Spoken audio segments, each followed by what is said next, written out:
Muito obrigado. Boa noite. Que a paz do nosso Mestre esteja entre nós.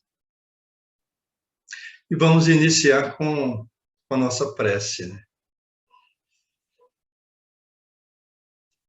Mestre Jesus, amigo das nossas vidas, aqui estamos mais uma vez reunidos em teu nome para realizarmos mais uma noite de reflexões, de estudos, e também, Senhor, para que as tuas bênçãos caiam sobre cada um de nós, não só aqueles que estamos aqui presentes, como aqueles que ficaram nos seus lares ou em alguma outra parte, que eles recebam também.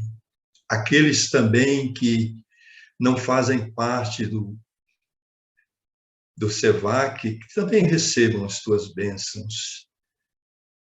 Que os nossos amigos espirituais, os teus mensageiros, possam nos inspirar, nos amparar nesta noite, que possamos aproveitar o tempo e aproveitar as lições que emanam da tua sabedoria e do teu amor, Senhor.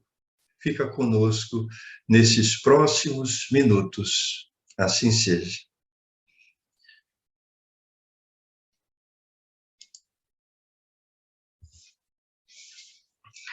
A vida são deveres que nós trouxemos para fazer em casa. Quando se vê, já são 6 horas. Quando se vê, já é sexta-feira. Quando se vê, já é Natal. Quando se vê, já terminou o ano. Quando se vê, não sabemos mais por onde andam os nossos amigos. Quando se vê, perdemos o amor da nossa vida. Quando se vê, já se passaram 50 anos. Agora é tarde demais para ser reprovado. Se me fosse dado um dia, uma oportunidade, eu nem olhava o relógio. Eu seguiria sempre em frente e ia jogando pelo caminho a casaca dourada e inútil das horas. Eu seguraria todos os meus amigos, que já não sei onde e como estão, e diria: vocês são extremamente importantes para mim. Eu seguraria o meu amor, que está muito à minha frente, e diria: eu te amo.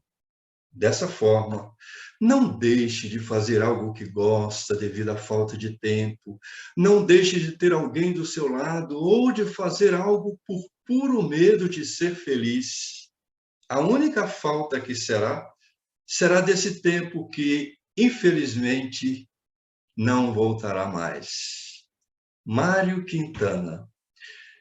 Esse poema do Mário Quintana retrata bem aquilo que ele sente, né? A perda de tempo, a perda da oportunidade. O tempo vai, chega e passa. E quando não se aproveita, então ele lamenta essa perda de tempo, lamenta não ter feito algo que gosta. Não deixe de fazer algo que gosta. Agora, isso tudo dito por uma pessoa comum, Mário Quintana.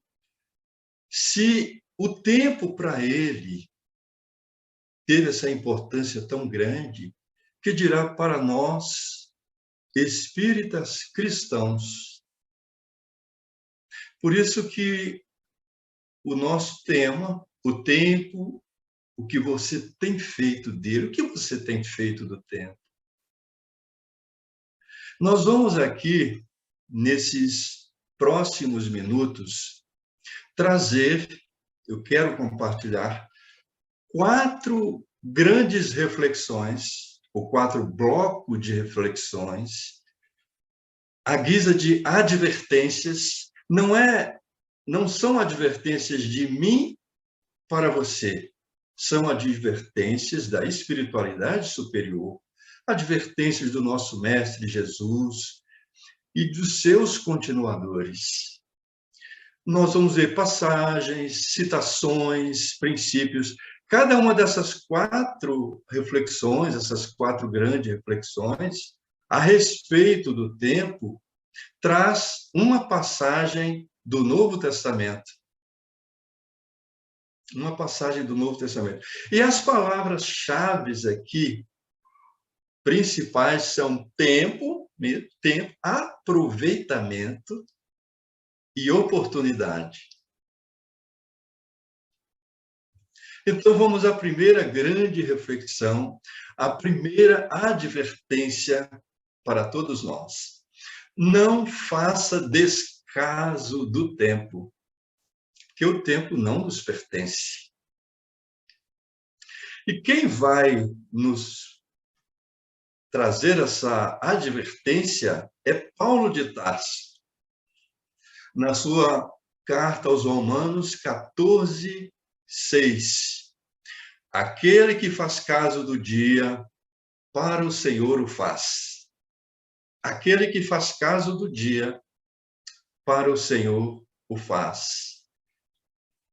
Aquele que faz caso, aquele que valoriza, aquele que cuida, aquele que dá atenção ao dia, está fazendo para o Senhor.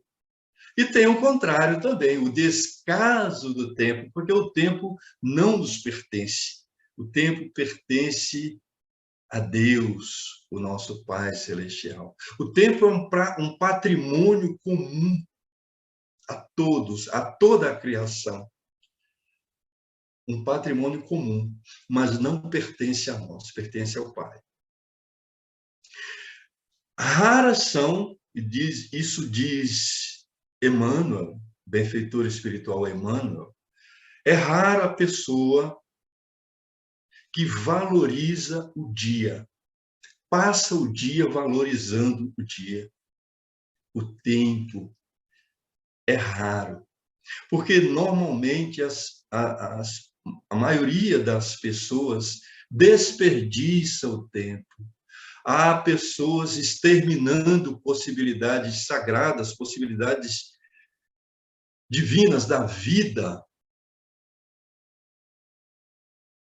Imagine um tempo sem luz, sem equilíbrio, sem saúde, sem trabalho.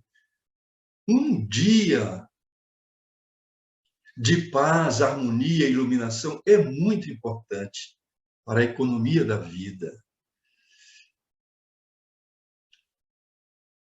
Vamos imaginar, fazer um exercício aqui de imaginação. Diariamente, a providência divina deposita, o banco da providência divina deposita na sua conta, na minha conta, na conta de cada um, 86.400. Mas não é reais, nem dólar, não é dinheiro. São segundos, 86.400 segundos você tem, desde a hora que você acorda, para usar. Você vai usar esses 86.400 segundos, que corresponde a 24 horas, corresponde a um dia, diariamente. Você tem que usar bem, mas a maioria das vezes a gente não utiliza bem esses 86.400. Nesse momento, nós estamos usando, graças a Deus, nós estamos usando bem. Estamos aqui reunidos, refletindo sobre isso. 86.400. Temos que ficar de olho nisso, porque prestaremos conta. Todas as possibilidades que nós recebemos na vida, que não são nossas, são empréstimos da bondade divina, temos que prestar contas. Elas são colocadas para nós, para o nosso aperfeiçoamento e para benefício de todos. Porque é assim que o Pai trabalha. As leis divinas colocam isso para todos nós. Em virtude disso, há duas expressões populares que refletem a inconsciência da maioria das pessoas com relação ao tempo. Há muitas pessoas exterminando o tempo. A velha expressão matar o tempo, que é uma dessas expressões, matar o tempo, reflete essa inconsciência com relação ao tempo. Os interesses imediatistas proclamam que tempo é dinheiro. Interesses imediatistas. E aí a gente se lembra do Dalai Lama. Certa vez, o Dalai Lama recebeu a seguinte pergunta, provavelmente um repórter, um jornalista perguntou a ele: o que mais te surpreende na vida? E o Dalai Lama respondeu: o que mais me surpreende é o homem, é o próprio homem. Perde a saúde para juntar dinheiro. Depois perde o dinheiro para recuperar a saúde. Vive tão ansiosamente pensando no futuro que acaba por não viver nem o presente, nem o futuro. Vive como se nunca fosse morrer e morre como se nunca tivesse vivido. E é por isso que André Luiz é uma dessas personalidades que eu trago aqui para as nossas reflexões, que nos alerta a respeito da perda do tempo, da perda de oportunidade, do não aproveitamento das possibilidades que nós temos. Então, lá no capítulo 1 do livro Nosso Lar, no primeiro capítulo do livro Nosso Lar, intitulado Nas Zonas Inferiores, porque ele esteve lá por 8 anos, então ele está nos alertando. Ó, amigos da terra, quantos de vocês poderiam evitar o caminho da amargura com o preparo dos campos interiores do coração? Acendam as luzes de vocês antes de atravessar a grande sombra. Busquem a verdade antes que a verdade surpreenda vocês. E, por fim, ele diz: suem agora, para não chorar depois. É melhor suar agora, para não chorar depois, diz André Luiz. E aqui nós vamos para a segunda grande reflexão em torno do aproveitamento do tempo. Agora, a segunda advertência. Não se apegue àquilo que é transitório. Nós estamos aqui de passagem. Não se apegue àquilo que é transitório, que é passageiro. Aproveite esses bens, essas possibilidades, essas coisas transitórias para o enriquecimento interior, de valores interiores, valores eternos, e não com sentido de posse. Essa é a advertência que eles nos fazem. E quem vai nos trazer esta advertência é justamente Paulo, na sua primeira carta a Timóteo 6:7, capítulo 6, versículo 7. Olha o que ele diz: nada trouxemos para este mundo, e manifesta que nada podemos levar dele. Nada trouxemos para este mundo, e manifesto é que nada podemos levar dele. Numa linguagem popular, o que se leva desta vida é a vida que se leva. Uma linguagem bem popular. Qual é a nossa verdadeira propriedade? O que realmente nos possui? O que realmente nós possuímos?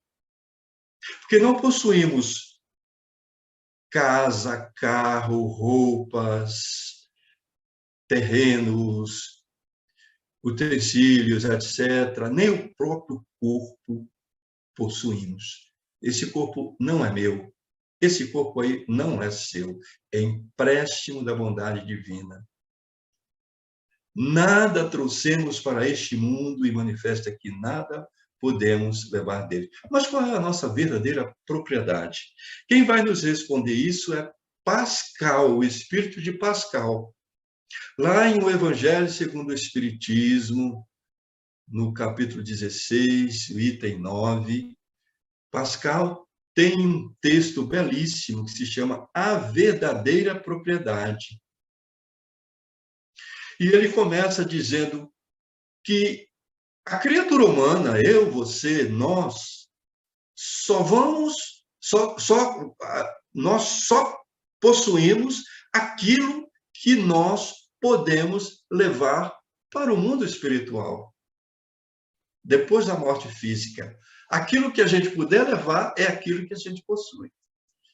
Ou seja, nada do que é de uso do corpo, tudo que é de uso da alma, a saber, a inteligência, as qualidades morais e intelectuais, os conhecimentos. Essa é a verdadeira propriedade, a inteligência, os conhecimentos, as qualidades nobres, qualidades intelectuais, qualidades morais, ou seja, as virtudes, conhecimento e virtude. Isso constitui a verdadeira propriedade. E ele faz uma analogia interessante. Comparando um país estrangeiro, país distante e o mundo espiritual. Então, quando você vai a um país distante, você vai fazer essa viagem, o que você faz? Você prepara sua bagagem, tudo aquilo que você vai usar lá, você arruma aqui, você possui, inclusive dinheiro. Se você vai se hospedar lá num hotel de luxo, é porque você tem dinheiro para isso. Se você não tem tanto assim, o hotel é menos luxuoso e assim por diante. Se você tem quase nada, tem muito pouco, você vai ficar no albergue. E se você se aventurar a ir para lá sem dinheiro quase nenhum, você vai ter que dormir na rua. Não é isso? É isso. Não tem. O mesmo acontece quando a gente vai para o nosso mundo espiritual, nosso mundo de origem. Lá nós vamos precisar de uma bagagem, mas não é material, é espiritual. É a nossa verdadeira propriedade. Quanto mais a gente possui, mais a gente desfruta no mundo espiritual. Estará em locais melhores. O que aconteceu com André Luiz? 8 anos nas zonas inferiores. Ele foi para o mundo espiritual quase sem bens espirituais nenhum. É isso que acontece. É por isso que ele nos advertiu. Aí está a verdadeira propriedade. Conta-se que, no século passado, um turista estadunidense resolveu visitar um famoso sábio no Egito, na cidade de Cairo. E esse turista estadunidense teve 3 surpresas. A primeira surpresa é que, ao chegar, ele viu que o sábio não morava num palacete, numa casa bonita e nada. Era uma casinha bem pobre, bem paupé. Um quartinho. E ele adentra e tem a segunda surpresa. De móveis, de mobília, só havia uma caminha, cama rústica, um banco rústico, uma mesinha rústica. Fora isso, uma montoeira, um monte de livros. Afinal de contas, o homem era sábio. E aí ele pergunta ao sábio: onde estão os seus móveis? Ao que o sábio responde fazendo a mesma pergunta a ele: e onde estão os seus? E aí ele diz: olha, mas eu estou aqui de passagem. E o sábio responde: eu também. Sim, eu também. É que nós estamos aqui de passagem. Nós não somos seres humanos vivendo uma experiência espiritual. Nós somos seres espirituais vivendo uma experiência humana, uma dentre várias experiências, uma experiência humana. É que a vida, dizem que a vida é curta. Sim, a vida do corpo é curta. A vida do corpo é curta.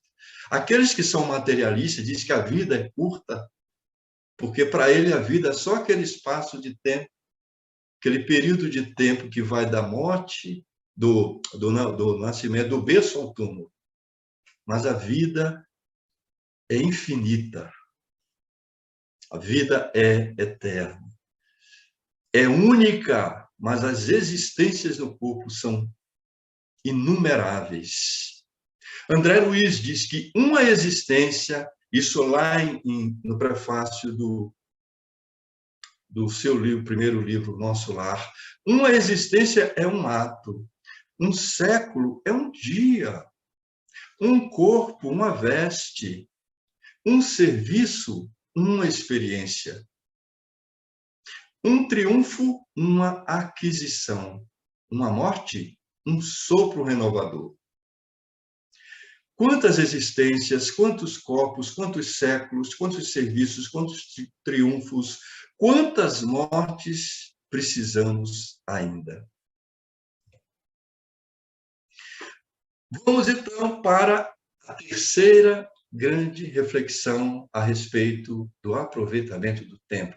A terceira advertência com relação a isso. Não desperdice a sua reencarnação. Agora, o assunto aqui é reencarnação, com relação ao aproveitamento do tempo. Não desperdice a sua reencarnação. Dizem, alertam os nossos amigos espirituais. O que temos feito da nossa reencarnação? O que eu tenho feito? O que você tem feito da sua reencarnação? Desta encarnação, que é a mais importante que você já teve até agora. É a mais importante. Que nela que você vai construir o seu futuro. É a mais importante. O que temos feito dessa reencarnação? Para trazer essa advertência, nós temos o nosso Mestre Jesus.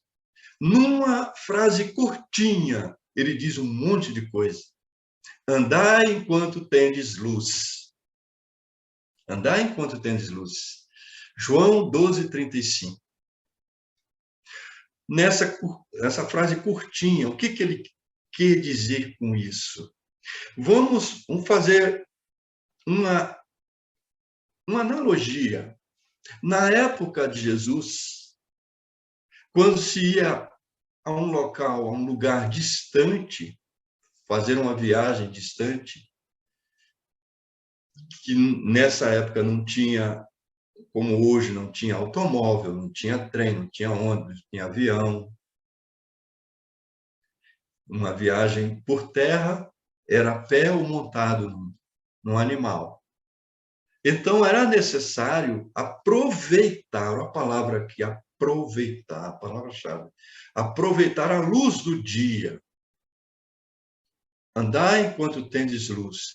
Trazendo isso para o reino do Espírito, o Mestre está dizendo assim para nós: aproveitem a luz do mundo para fazer luz dentro de si.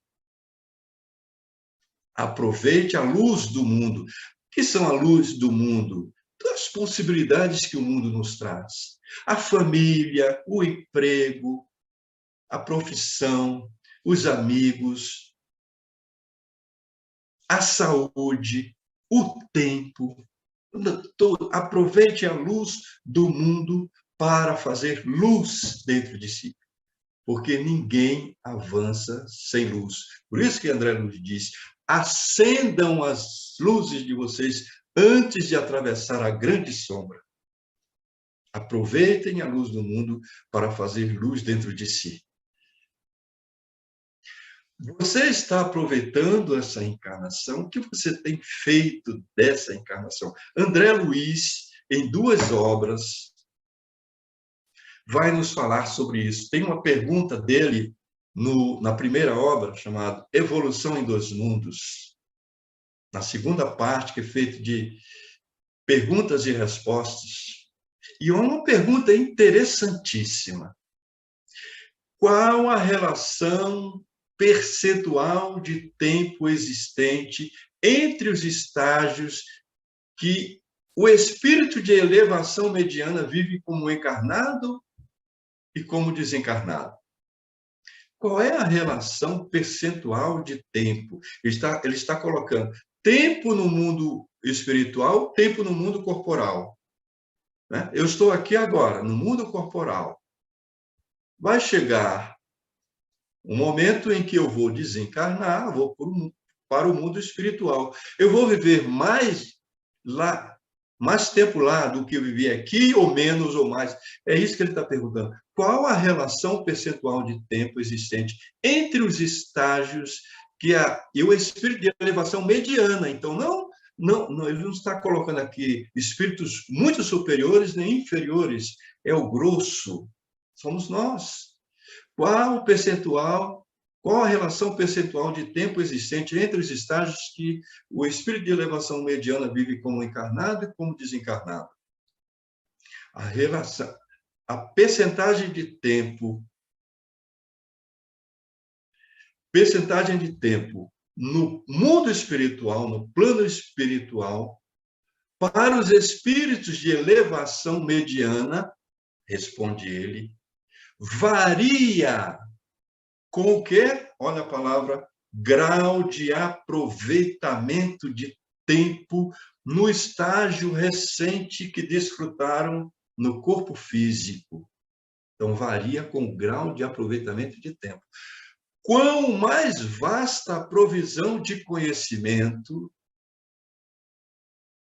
e maior a aquisição de virtude, aquilo que Pascal falou, por parte do espírito, mais largo período desfruta no plano espiritual para a obtenção de mais nobres recursos para mais alta ascensão. Então,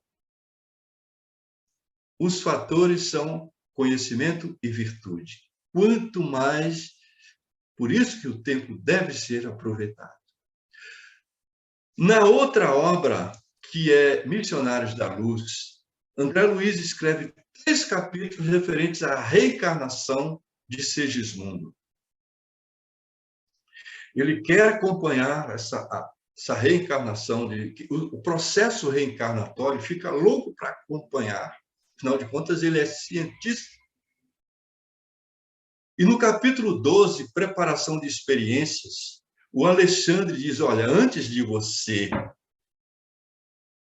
você acompanhar esse processo, você precisa fazer uma espécie de estágio no Ministério do Esclarecimento, no Departamento de Reencarnação.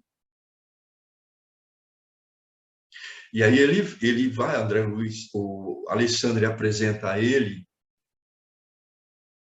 aos companheiros que trabalham no setor. André Luiz vê aqueles moldes, aqueles desenhos, fica curioso, e é apresentado a uma entidade, tudo isso no mundo espiritual, é apresentado a alguém que é um informante, e presta informações, e André Luiz disse que ele é um livro volante, porque presta informações assim com muita facilidade.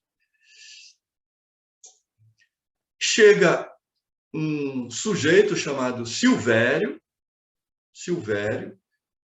chega meio triste, meio apreensivo. E aí o Manassés, que é esse informante, por que você está assim?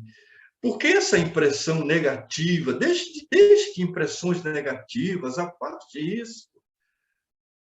A experiência na carne, a reencarnação, não é bicho-papão assim, não é coisa tão intrigante.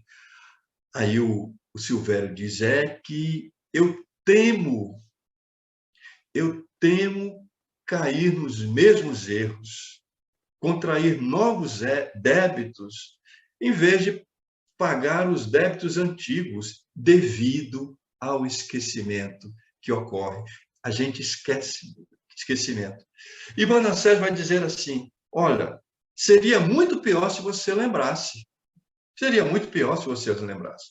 Se se nós tivéssemos grandes